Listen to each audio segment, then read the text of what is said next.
Hello, everyone. Welcome to another session of ILA Dialogues. Today, we have with us Advocate Rajeev Ravi. Rajeev is a seasoned legal professional, having extensive experience of more than 13 years handling both litigation and non-litigation work. He provides advisory and litigation support services in respect of commercial disputes, property disputes, tax disputes, among others. He advises clients, businesses on impact, interpretation, and implementation of new policies and legislation. He has appeared and argued cases before various courts, which include high courts, civil and criminal courts, arbitral tribunals, and other tribunals and forums.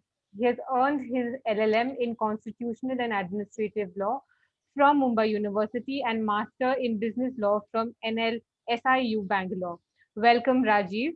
Today, Rajiv will be speaking on arbitrability of disputes involving fraud. Thank you, Sudisha, for the introduction. Thank you, ILA. Thank you, Mr. Jamshed, for this opportunity. I'll just, so as to save bandwidth, I'll just move and switch off the video.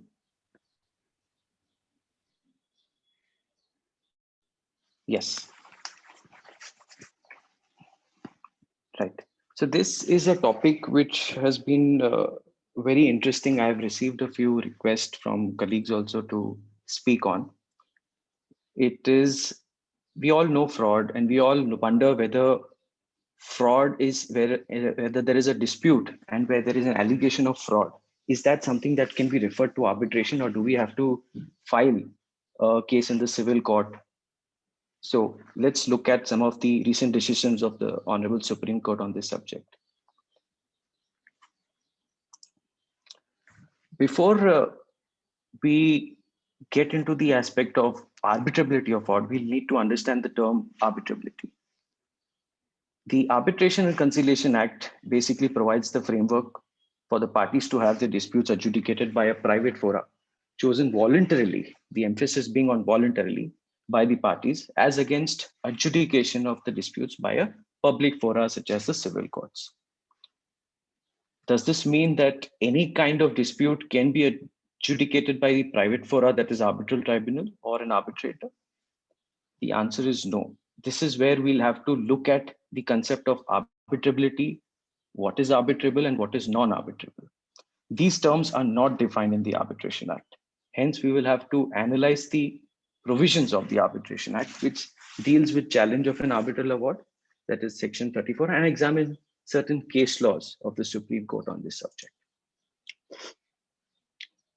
It is important to note that under the Arbitration Act, there is no specific bar or exclusion of any category of disputes as being non-arbitrable. The term arbitrability has different meanings in different contexts. The three facets of arbitrability relating to jurisdiction of the arbitral tribunal would be as under. The first is whether the disputes as such are capable of adjudication and settlement by arbitration. The next category is whether the disputes are covered by the arbitration agreement. Third is whether the parties have referred the disputes to arbitration. In this regard, we can have the reference may be made to the decision of the Honorable Supreme Court in the case of Booz Allen. In this case, the Supreme Court, by referring to earlier case laws, has said that these are some of the kind of disputes which are not arbitrable. Disputes relating to rights and liabilities which give rise to or arise out of criminal offenses. Matrimonial disputes relating to divorce, judicial separation, restitution of conjugal rights, child custody matters. Then we have guardianship matters, insolvency and winding up matters, testamentary matters, eviction or tenancy matters governed by special statutes, where the tenant enjoys statutory protection against eviction, and only the specified courts are conferred jurisdiction to grant eviction or decide the disputes. To this list of 6, in the case of Bimal Kishore Shah, the Supreme Court added an additional case, that is cases which arise out of a trust deed and the Trust Act.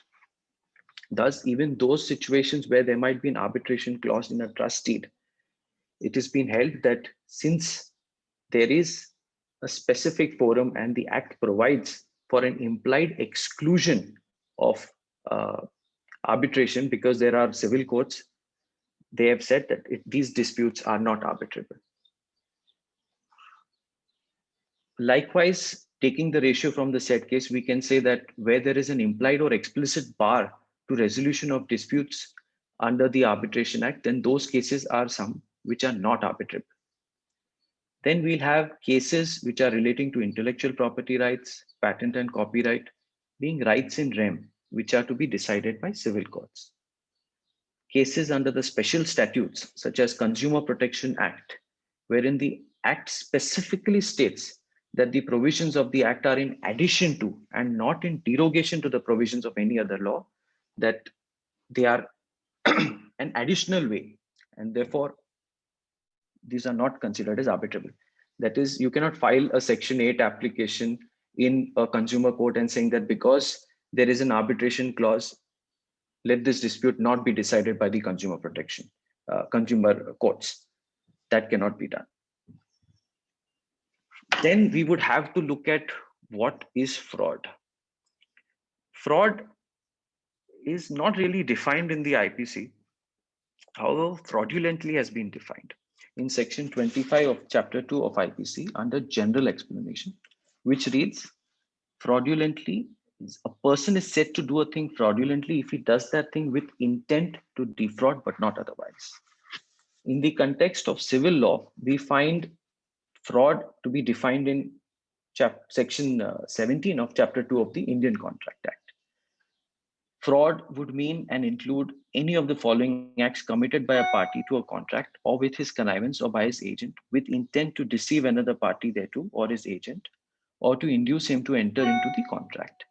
The suggestion of a suggestion as a fact of that which is not true by one who does not believe it to be true, the active concealment of a fact by one having knowledge or belief of the fact, a promise made without any intention of performing it, any other act fitted to deceive, any such act or omission as the law specially declares to be fraudulent. The section further gives an explanation and certain illustrations. I'll skip this for now. Recently, the Honorable Supreme Court in the case of A.I.S. Swamy has observed in para 5 that fraud is a knowing misrepresentation of the truth or concealment of a material fact to induce another to act to his detriment. Fraud can be of different forms and hues. Its ingredients are an intention to deceive, use of unfair means, deliberate concealment of material facts, or abuse of position of confidence. The Black's Law Dictionary defines fraud as a concealment or false representation through a statement or conduct that injures another who relies on it. Whether a dispute involving fraud is arbitrable, for this we would have to look at certain aspects. One, it is a settled principle or rule of pleading that the plea of fraud must be accompanied with complete particulars. A simple allegation of fraud doesn't suffice. You will have to give the ingredients of the frauds and in a lot of detail. It is also a settled position in law that the burden of proving fraud lies on the person making the allegation of fraud. Then, where any party to a dispute invokes arbitration and the other party contends that the dispute cannot be referred to arbitration on the ground of fraud, then it is at this juncture that the nature of the allegations are required to be examined. The earliest case under the 1996 Act is of N. Radhakrishnan versus Maestro Engineers.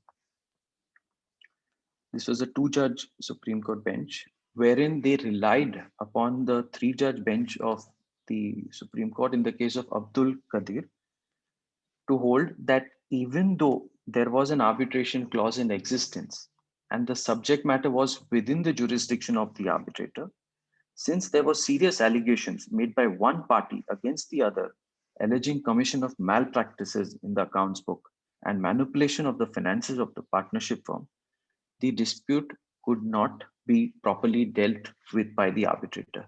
And thus, they had accepted the decision of the High Court where the appointment of arbitrator was rejected. It was noticed that a lot of courts were relying upon Radhakrishnan when any one party is relying upon fraud to say that, okay, this is not something which is arbitrable.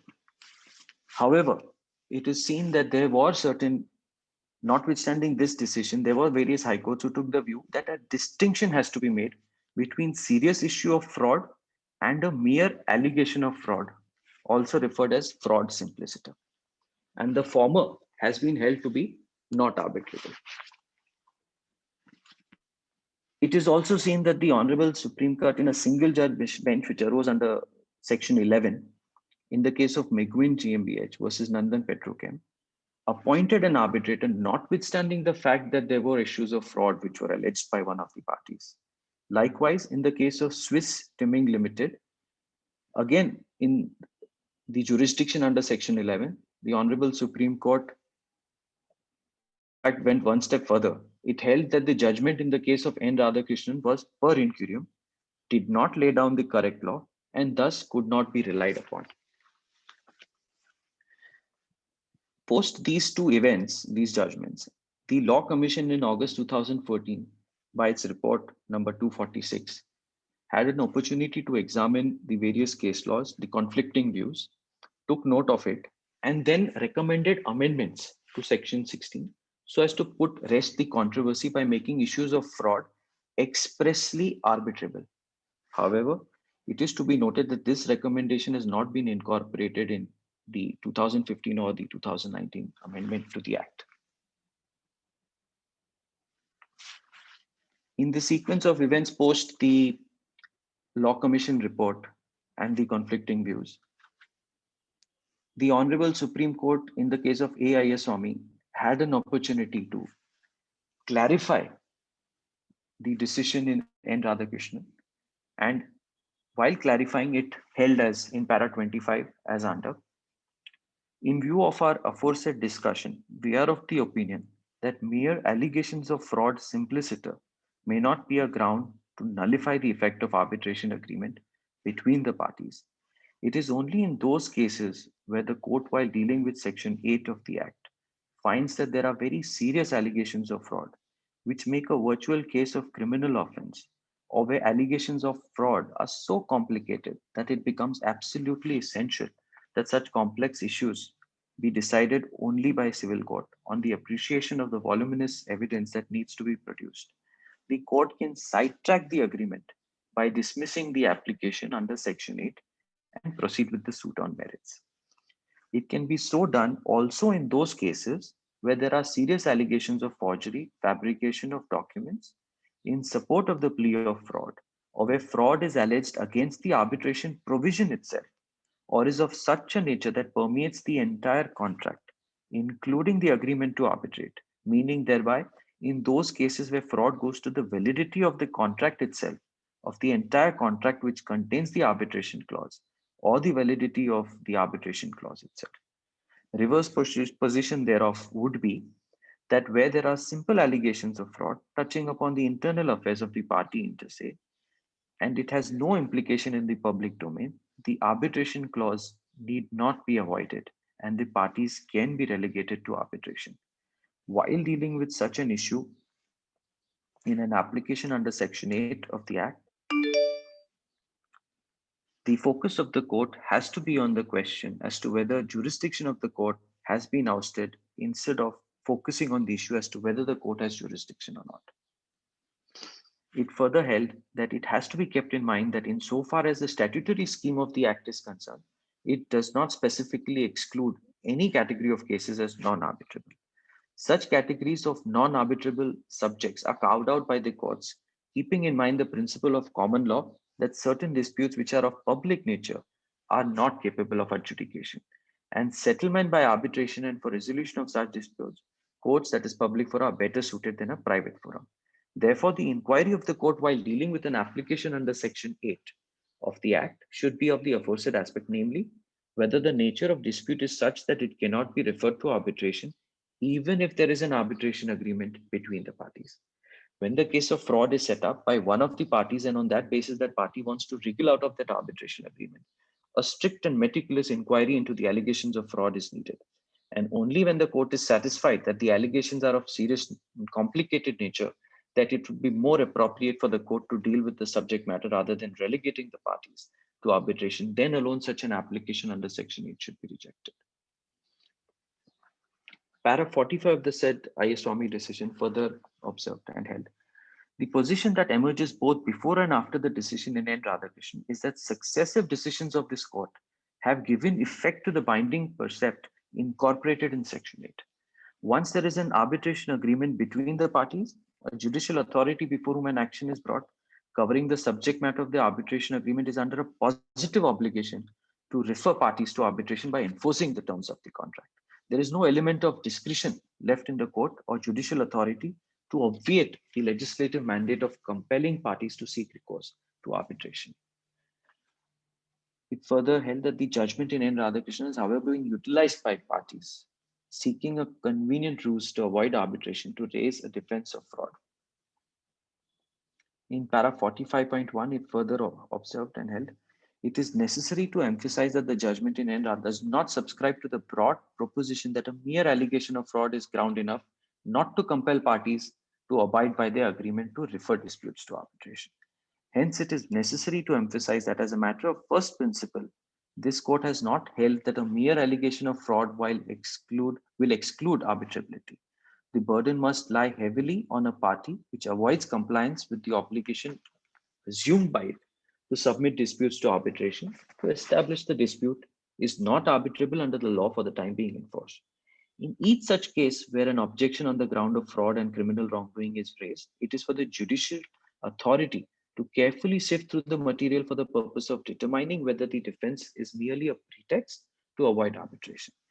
It is only where there is a serious issue of fraud involving criminal wrongdoing that the exception to arbitrability carved out in N. Radhakrishnan may come into existence. Para 45.2 further enlarges scope and in fact appreciates that generation of judges have dealt with such allegations in the context of civil and commercial dispute. And allegations of fraud are not something which is alien to civil courts.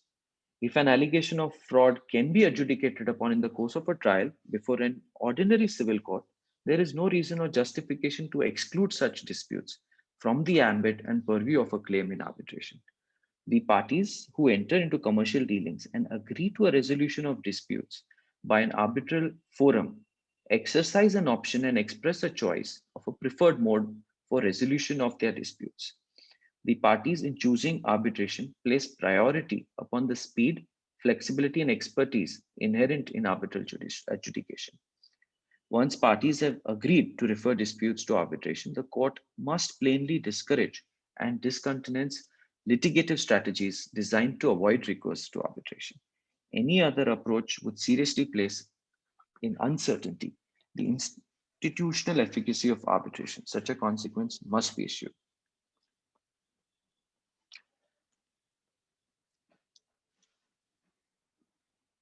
The next judgment, which dealt with the issue of fraud being arbitrable or not, was Amit Lalchand Shah versus Rishabh Enterprises. Here, the Honorable Supreme Court, applying the test principles laid down in the case of A.I. Swami, referred the parties to arbitration, notwithstanding the fact that allegations of fraud were made by one of the parties in the said case. Likewise, in the case of Rashid Raza versus Sadaf Akhtar, this was a three-judge bench which approved and further explained the decision of the Honorable Supreme Court in the case of A.I. Swami in para 4 in the following terms. The principle of law laid down in A.I. Swami make a distinction between serious allegations of forgery fabrication in support of the plea of fraud as opposed to simple allegations. Two working tests laid down in para 25 of A.I. Swami case are: one, does this plea permeate the entire contract and above all, the agreement of arbitration rendering it void, or whether the allegations of fraud touch upon the internal affairs of the parties inter se, having no implication in the public domain.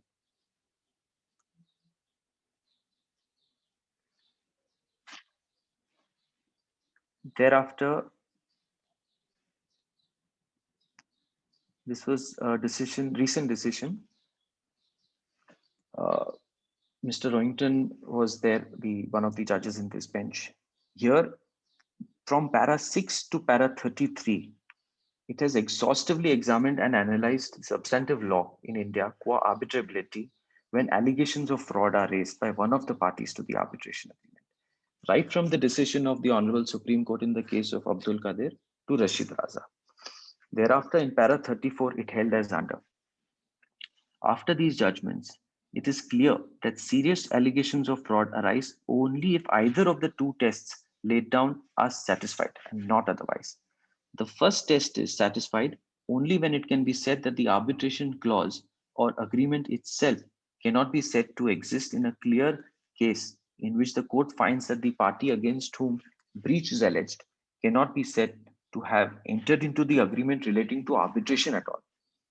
The second test can be said to have been met in cases in which allegations are made against the state or its instrumentalities of arbitrary, fraudulent, or malified conduct, thus necessitating the hearing of the case by a writ court in which questions are raised which are not predominantly questions arising from the contract itself or breach thereof, but questions arising in the public law domain.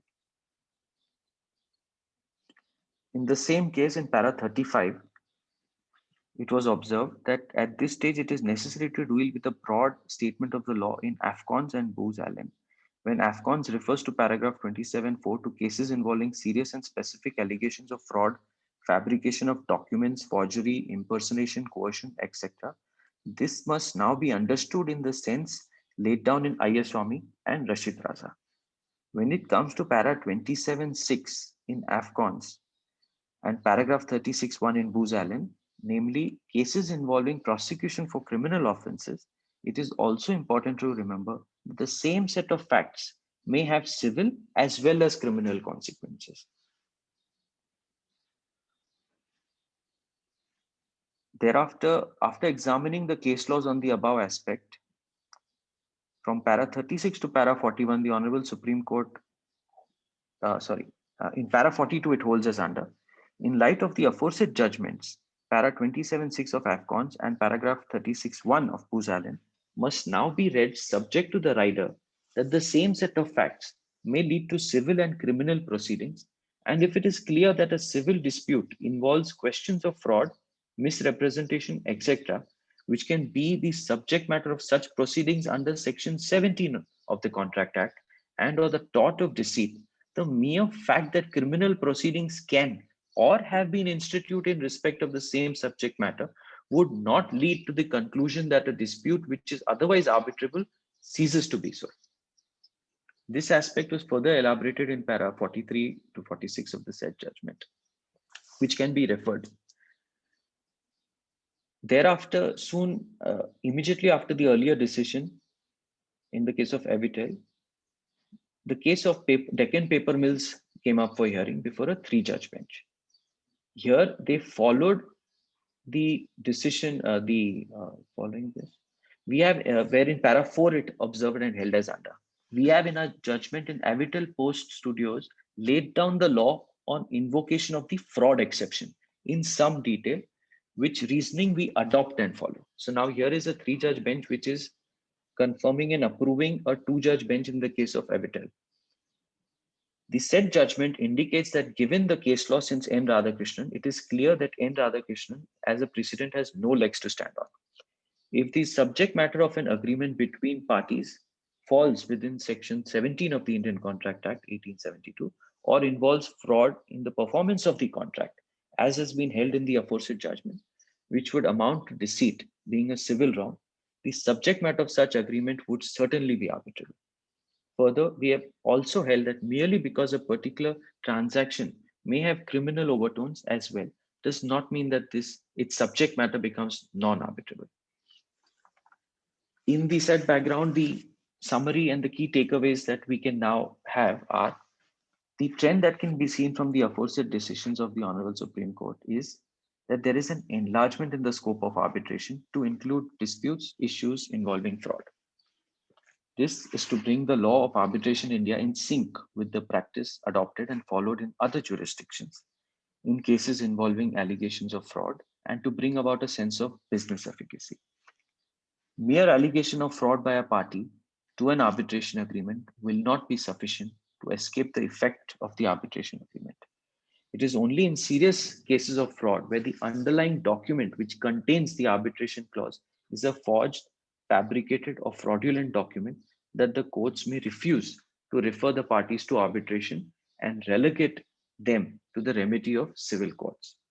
However, a strong prima facie case in this regard would have to be made out by the party making such allegations. With that, I'll end this short dialogue. Sudisha, if you can. Does anybody have any questions?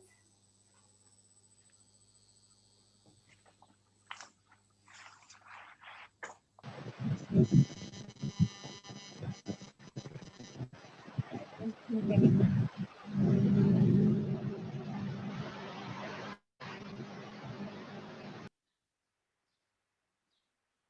Okay, so thank you, Rajiv. I don't think Thank you. anybody has any. Thank you so much for these. Thank you, Sudisha. Thank you.